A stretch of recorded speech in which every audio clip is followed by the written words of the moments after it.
Hello everyone and welcome to Drivenmad. Now in today's video I have an extremely exciting announcement. I've bought a Fiat Abarth.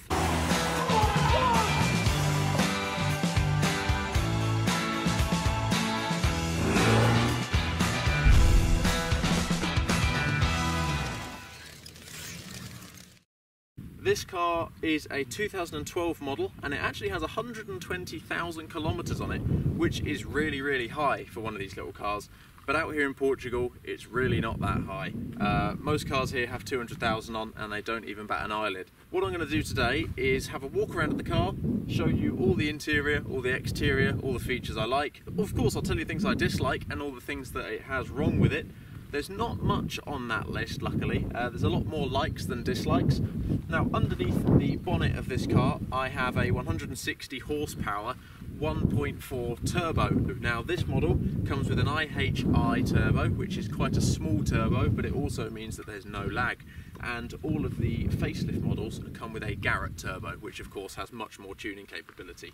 So, depending on what I fancy and what the budget entails, I quite fancy getting this turbo built up. I've had a quote from a company who specialise in turbos out here in Portugal, and they say they can reinforce one of these turbos up to 235 horsepower. Now, I don't plan on going anywhere near that power.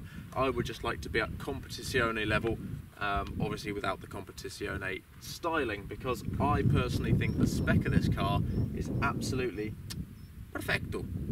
So how did this all come about? Well, Arnold, as I'll call him, because you can see the number plate, AR and NL at the end, that sounds like Arnold to me. But the way the Abarth came about was since I was 13, back in 2014, that'll tell you how old I am, my mother got one of these. She got a red 595 Turismo, identical age, sort of in spec and style, pre-facelift, same model and everything. Other than hers had the Monza. Now my dad put that Monza on there and she hated the Monza. I mean, she couldn't stand it because she used to wake up the neighbours every day taking me to school, and it was something that was hilarious. But when I was 13 and she had that car, the party trick was showing my mates how loud it was, because it was the first car that I remember being ridiculously loud. I mean, it was obnoxious. And this little car here doesn't have the Monza, it has the standard exhaust system, but still it pops and bangs and is way too obnoxious for the size and look of this car. It's the first performance car I've actually owned. I've had a Suzuki Jimny, love that car. I've had the Mercedes ML and I've had my Mitsubishi L200. So they're the three cars I've owned, and this is now my fourth, and I thought I'd change it up a bit. Back in 2019 my dad bought a 1.2 Fiat Pop. It was the bog standard Fiat 500, but it was the facelift of this model, 2019, and it was really nice. I loved that car, but when I went to Lisbon on the motorway, that 68 horsepower 1.2 did not cut the mustard at all. It would drop down to 50 if I went uphill, so that wasn't ideal. But I fell in love with that car purely because of its cabrio roof. Now, this car has the cabrio as well, and I don't think there's a time that I drive with it closed. I mean, today might be the day that I have it closed because it's been raining and it's a bit damp and not very sunny, but 99% of the time I've got that roof open. It is the best feature of this car I can think of. Right, so I've blabbled on way more than I wanted to in this video, but I just can't stop talking about it. I absolutely love this car, and I sit and look at it, I look at photos of it, I'm just in awe of it. To me, it's just so nicely proportioned. A lot of people say, oh, it's a girly car. I couldn't care less if you think it's a girly car. When you drive one of these things and you feel the sort of raw, natural driving experience that it's got, you won't think that it's a girly car. This thing is so brutal, and I can't wait to take you for a little test drive. So what we'll do is we'll have a walk around of the car, I'll get the GoPro out and show you its little features outside and inside, and I'll try not to talk too long, and we'll crack on with a first drive. Right, so here we are. This is Arnold. Now, if you take a look, you might think they are some big wheels. They're actually not that big, they're 17-inch, but of course on this micro city car they look huge. These are 205 40 17 tyres on there, which actually I will be changing soon because the front ones I've already worn down pretty low. If we move around the front, you can see it's got this sleek front bumper. This is the pre-facelift model. This is 2012. Now, the facelift comes with a bit more of an aggressive front. I think it's slightly more downwards. It looks like a bit of a sad face. Personally, I do really like the look of the pre-facelift. I think it looks really nice, really sleek. And to me, when I think of an Abarth, this is the model that I look at. This is what comes into my head when I think of Fiat Abarth. This exact spec. As you can see, the badging there looks absolutely lovely. And this car is a pristine example. The wheels are spotless. One little mod I've done that I haven't filmed is the Abarth tyre caps, as you can see there. Moving back, we've got the aggressive rear diffuser, and of course the signature big pipes coming out the back. Now this is the standard exhaust that comes on the Abarth. Personally, I prefer the look of these exhaust tips to the Monza. The Monza, I'll try and put a picture in, has 4 exhausts, and I'm not super keen on the 4 exhaust look. I think it doesn't match, as of course you can see that it's actually an arch in the diffuser. So when you've got 2 exhausts coming out each side on there, it doesn't quite match the arch style. One thing I forgot to mention on the front is all of these vents are actually real. Now, what we've got at the front, I'll come back round, is these little vents down here. What they do is they feed, there's 2 little intercoolers. There's one behind here and one on the other side, and they're for the turbo. So there's 2 small intercoolers rather than one big one at the front. Now that is one future modification I would like to do, is get a Forge front mount intercooler, which you can see there's plenty of space behind there because there's no intercooler. The intercoolers are on the left and right. I'd like to get one big one, and I think that would help the turbo breathe better, and it would also improve a little bit of performance. Now, like I say, this is the 160 horsepower, so it's not the 180, it's not the Competizione, but this is seriously quick for the size of the car. Now, this car weighs around 1 ton. It's really not heavy at all. And one very important part to mention, it's the cabrio. Now, as it's coming up to Halloween time, this video is probably going up around Halloween, I've got a little blood stain hand sticker on the back there just because I saw it in the supermarket and wanted to buy it.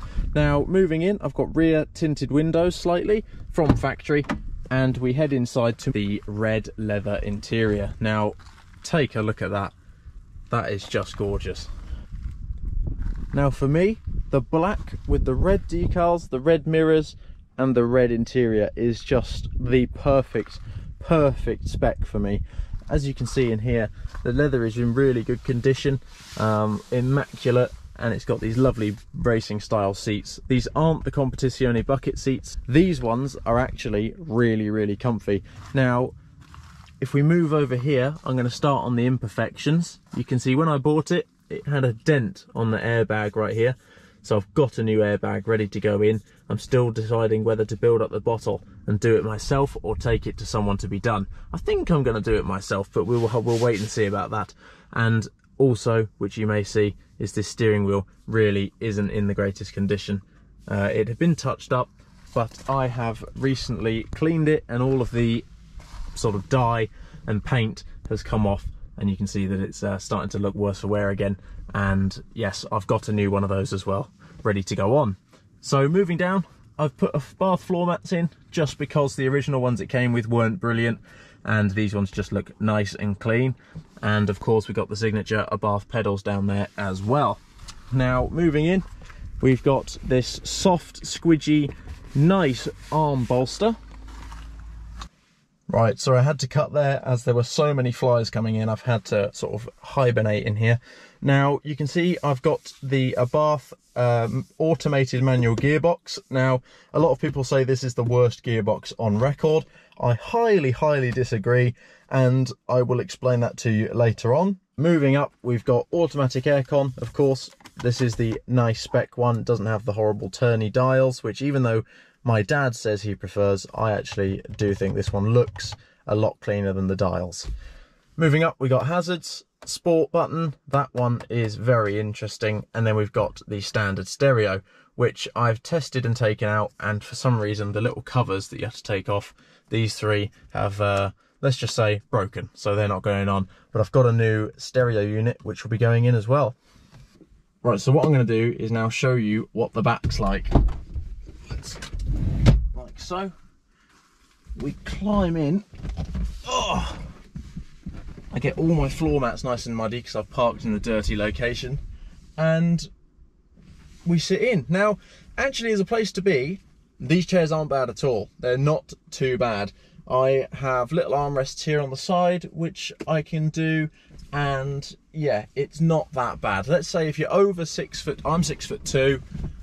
If I sit upright, my head is touching the cloth there, but it's not bad for a city car. Now, behind me, as a 6'2" fella, I'm not sitting too comfortably, let's just say that. My knee comes through the middle here, and this knee is absolutely wedged into the door. So it's not perfect, but I could certainly do an hour or two in here without too much of a fuss, let's say that. But it's certainly no S-Class. Right then, so I suppose it's time for me to actually show you what this thing sounds like. I personally think this is one of the best sounding cars from factory. There's no soft limiter, there is masses of exhaust noise, so let's start it up and show you what this sounds like.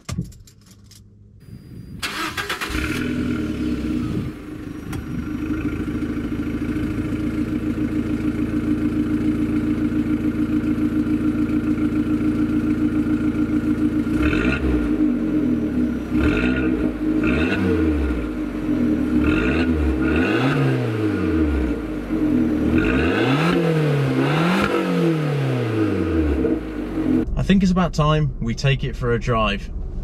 I cleaned it last night and decided to rain. Hasn't rained for a good few months, and it decided to rain last night when I wanted to film this video. But I don't mind. It's just going to make it a little bit more exciting, I suppose.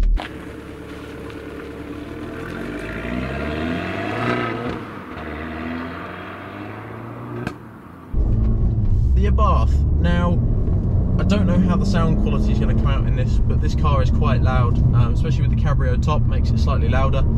And this thing is just, well, it's unlike anything I've ever driven before. It's loud, obnoxious, fast, and personally I think extremely good looking. Now, a lot of people think this is a girly car, and they also think that it's boring and it's slow. It doesn't have the best stats in the world. It's not as good as, let's say, a Fiesta ST or a Corsa VXR. It's not quite as quick, hasn't got the power that they've got. But I think it's the way this delivers it, especially with this automated manual gearbox. It's so aggressive, and I suppose you'd say it's so bad, it actually makes the experience so good. It's the way you put your foot down, it takes a second, downshifts to whatever gear, and then just engages the clutch straight away. There's no hesitation really once it's engaging, and it just does so in such a brutal manner. It just kicks you like that in the chair. It's hilarious. It's almost like rolling anti-lag. You've got that sort of like that sort of burbling noise that prepares it to launch even though you're already driving, which I'm hoping to put the roof and windows down in a minute and you'll hear for yourself. I'm on some windy back roads here. I'll pop it into manual and use the flappy paddles. I'm on a really windy mountainous road, but listen to this. I mean, I am going extremely quick.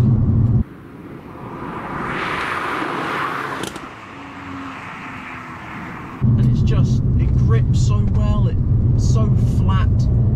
Corners way better than it has any right to with this short chassis.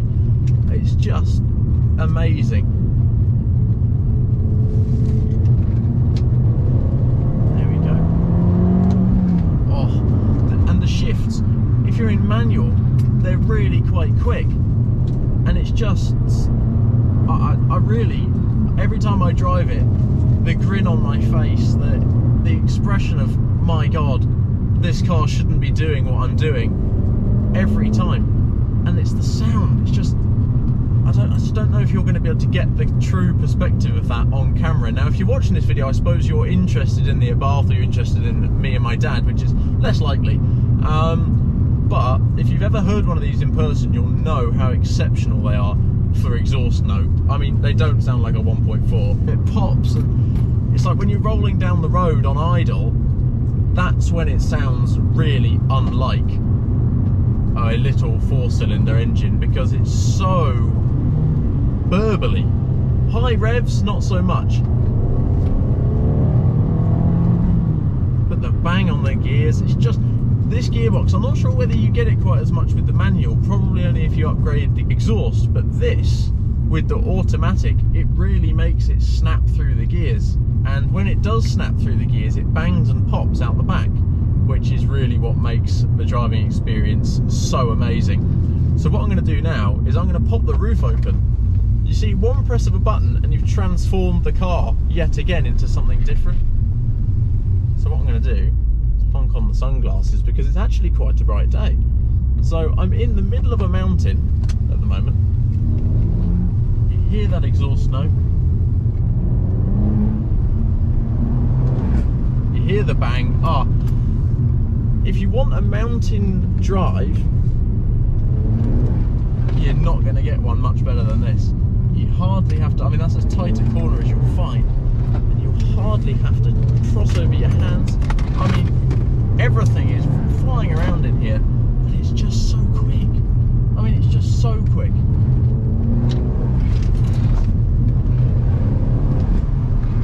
Violent acceleration and torque steer on the front wheels. I dread to think what the customised ones of these are like. Oh, it's just so good. I can't get over how much I love it.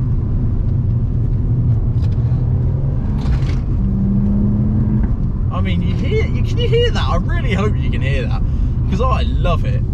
There's nothing I don't like about this car, absolutely nothing. The way it delivers the power, the way it drags the I mean, it's just scrabbling at the front all the time, pulling you round.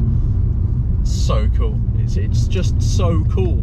Now, I would really love to hear from any of you in the comments if you own an Abarth, if you've been in an Abarth, or if you're thinking about buying an Abarth, what you think of them and what you would like me to show, because I have lots planned for this car. Of course, normally they're off-road modifications, but for this car, it's all going to be performance. Now, I have the new steering wheel, new airbag, I have, what else do I have? I have the Apple CarPlay head unit to go in. I've got an armrest, that's a major flaw, forgot to mention that.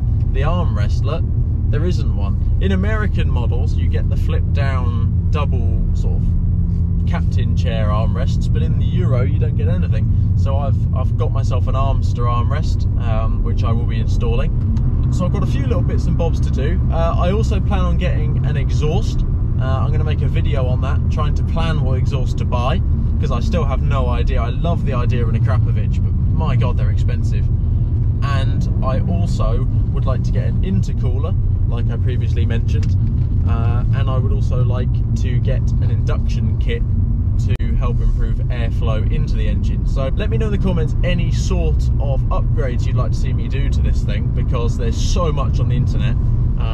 Now, my goal isn't to make this 300 horsepower, things like that, so unfortunately I'm not going to do that, however much anyone might want me to. I plan on getting it remapped and get the turbo rebuilt so it's all brand new, reliable, and maybe a remap, like I say, stage 1, 180 horsepower, something like that. But that's sort of all I plan on doing on power, because it's already ripped up these front tyres in a couple of weeks, so I'm not planning on going up to big power, and I really don't believe it needs it. So right here you can see I'm cruising at, this is 70 kilometers an hour, and it's remarkably quiet in here. It's not bad at all. So for my Lisbon trip, which is 3 hours, this does it in absolute doddle. That's another thing I forgot to mention, was I am going to put in a cruise control system, which either I will do or get someone to do, but I'll try and film as much as I can if I do get someone to do it. I'm still in the researching phase of the cruise control module, because for some reason the 1.2 pop, the bog standard Fiat 500s come with cruise control, but your fully loaded 595 Abarth doesn't come with cruise control. I don't know why, who knows why that's a thing, but it is. What I'm going to do now, as Reginald's down there, is I'm going to do a little 0 to 60, well, try and get a 0 to 60 run. Get that fly out of here. Go. Now this is the automatic version, so you can't launch it quite as well as, let's say, a manual, because of course you can't control the clutch, but I can do a little bit.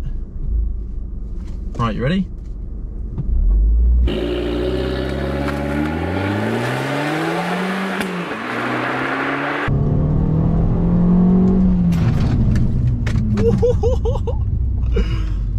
certainly gets up there quick.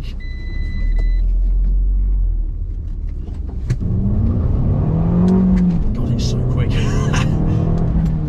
Right, I'm going to end this video in a non-formal way because I'm sitting here so excited. I just thought I'd finish the outro here. The cat's telling me to give him some food. He's sitting over there looking at me. He's calling me an idiot already. Stay tuned for the Abarth build because it's going to be really, really good fun. So thank you very much for watching. I will see you in the next video.